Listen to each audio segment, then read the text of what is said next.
Okay, so we're back here and we still have to work with the railing here. What we're going to do in this video, the main focus is to take the details we've created over here and clone them over to each one of these spaces, but make sure that when we do that, we do it with enough precision so that it all matches up evenly, and I'm not going to leave that to my eyes or judgment to do that. Before I do that, however, I do have these two helix objects here that are penetrating through each other, which is perfectly fine.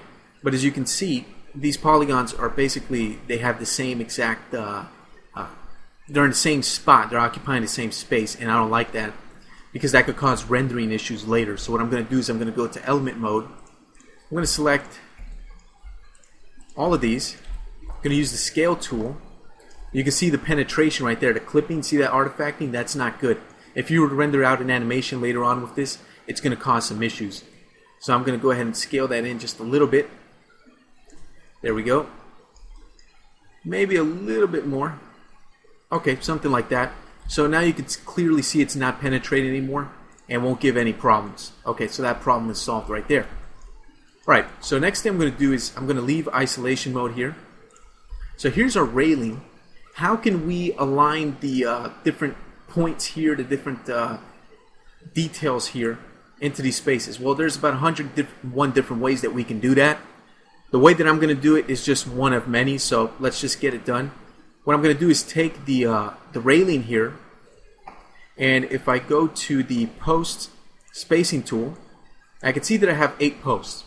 What I would like to do is place a post evenly right in the middle of each one of these spaces, so I can take those posts, rip them away from the railing, and use those posts to align these objects. Okay, so that's what I'm going to do. So right now I have 8 posts.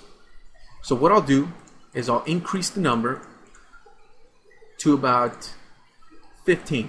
Okay, 15 looks good. I'll close that. I'll tell you why 15 looks good. 15 looks good because I have a post in the middle and I have a post here at the end of each side, which gives me pretty much what I need. And since each space is even, I know that because the spacing tool does that for me, does the math for me. I should be able to get these things to line up and get aligned perfectly without a problem. So what I'm going to do is select the detail object, the helix object, and the railing here, and I'm going to go to isolate selection again. Just makes it much easier to work. Okay? Alright, so next thing I'm going to do is I'm going to take the railing here, and watch what I'm going to do. I would like to take each one of these other posts that I created, the extra ones, and rip them off, but since this isn't an editable poly object, I can't do that. Now I could convert it to an editable poly, but then that means that if I want to go back and adjust these railing parameters, I can't. I'm pretty much stuck. Okay? So what I can do is I can use modifiers instead.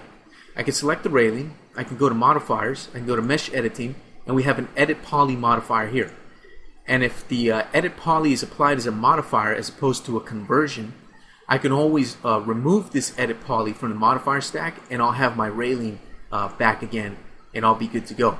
Okay, so I'm going to select the edit poly modifier here, and I'm going to hit 5 to go to element mode, and I'm going to select this element here, which I want to rip out.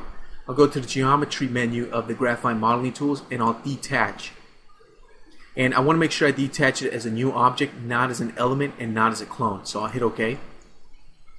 I'll select this guy over here. I'll go to geometry and detach him as well. I'll go to the other one. I'll skip one. So I'm skipping every other post.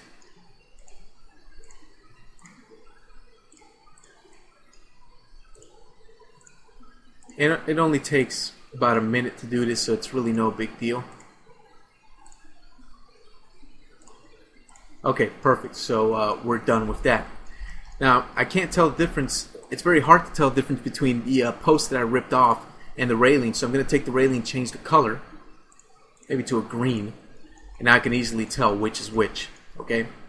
So what I'm going to do is I'm going to take the helix object, and I'm going to clone it. And I'm going to make several copies. Let's make about 7 copies. Let's go back to the original one here. I'm going to take it, and just to make sure it's correct, I'm going to go to the align tool, and I'm going to select this middle post.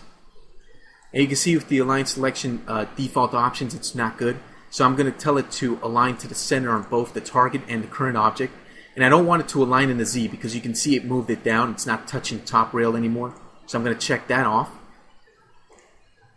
And you can see it nudged a little bit. So I'm going to make sure that the X and Y position are checked off. And I'll hit OK. So now it's aligned right there perfectly. And then when I'm done with that post, I can always delete it, get rid of it, and there we go. We have it right in the middle of the spacing, which is perfect. So I'll take this one here, and I'm going to go a little bit faster. I'm going to go to Align, select its corresponding post. The options stay the same, fortunately, so I'll hit OK. I'll go to the next one, go to Align, select this post, hit OK, grab the next helix, align to the post, and just keep doing this process until you have completed the process, so to speak. Take that helix, line it to this lavender post, and I can see I have one more. I made an extra one, so that's not a problem. I'll just delete the extra one that I don't need. So I made one extra, so I'll delete it. And there we go. Now all I have to do is delete these posts that I don't need. Take all these guys here, get rid of them, and voila. I have a very nice railing for my house here, which looks much more interesting than what we originally had with the basic railing. Okay? Awesome. And everything appears to be aligned perfectly and precisely, which is fantastic. Okay? Looks good. So let me exit isolation mode. Have a look at that railing. And now if I want, I can take the Edit Poly modifier and I can remove it by hitting the trash can icon with it selected, and there we go. And when I remove that Edit Poly modifier, you notice that this still has those in-between posts. But that's very simple. I'll just go to the post spacing tool, and I'll knock this back down to let me see. Let's do, I believe we were at 8.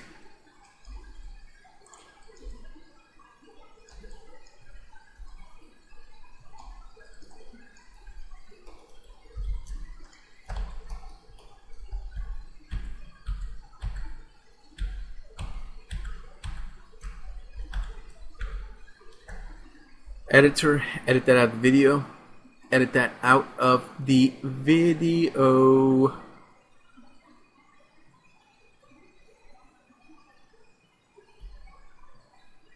Okay.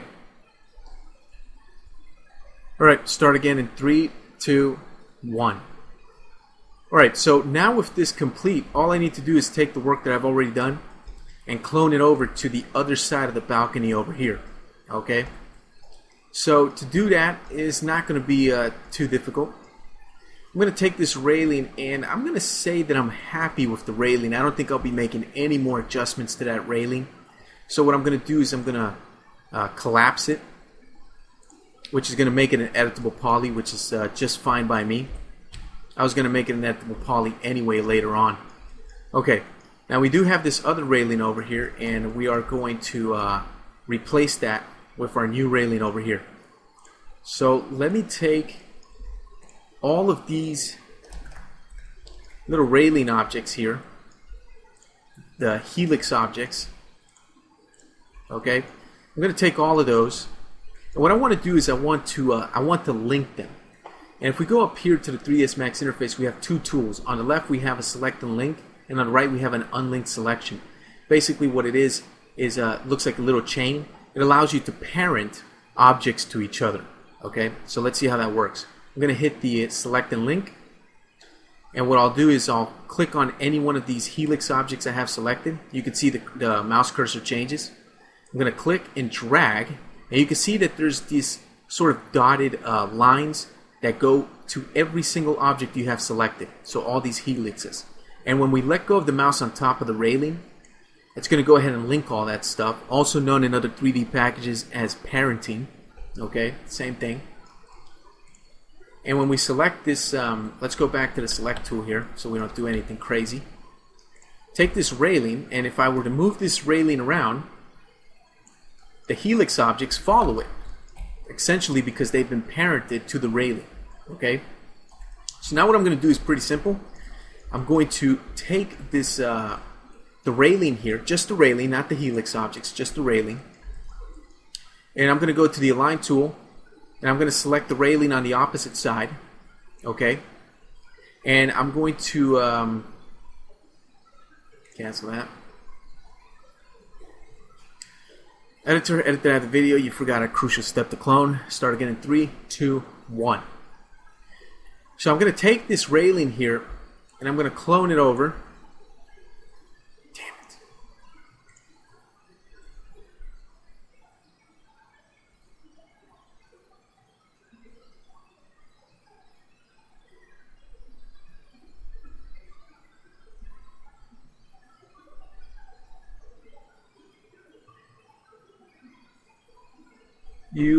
It looks like you might end up having to do this video again.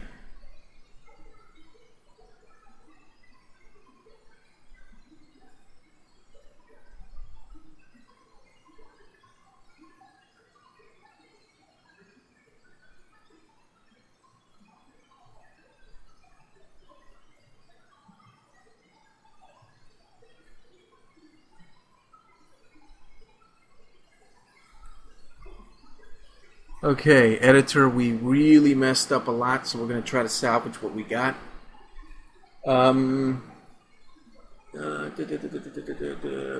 Okay. Start again in 3, 2, 1. So now moving this object around causes it all to move together, which is really good because it's going to allow us to do this a little bit easier than if we were moving everything by itself or trying to select everything all the time. Okay, so what we want to do is we want to clone this, basically align it to this other railing on the opposite side, and that's not going to be a big problem to do. What we're going to do is let's hit H to go to a scene selection. Okay, and in this window you want to make sure that you go to the display menu and turn on display children. It might be off. Make sure it's on. It's checked on. Okay. And with the railing selected, you can see that the menu shows us what we have selected, which is the railing. And if we expand down here this little plus icon, we can see all the helix objects that are parented to it or linked to it. So what we want to do is select the railing, shift select the last helix so we have everything selected, and hit OK. And that'll select all of these things. Okay.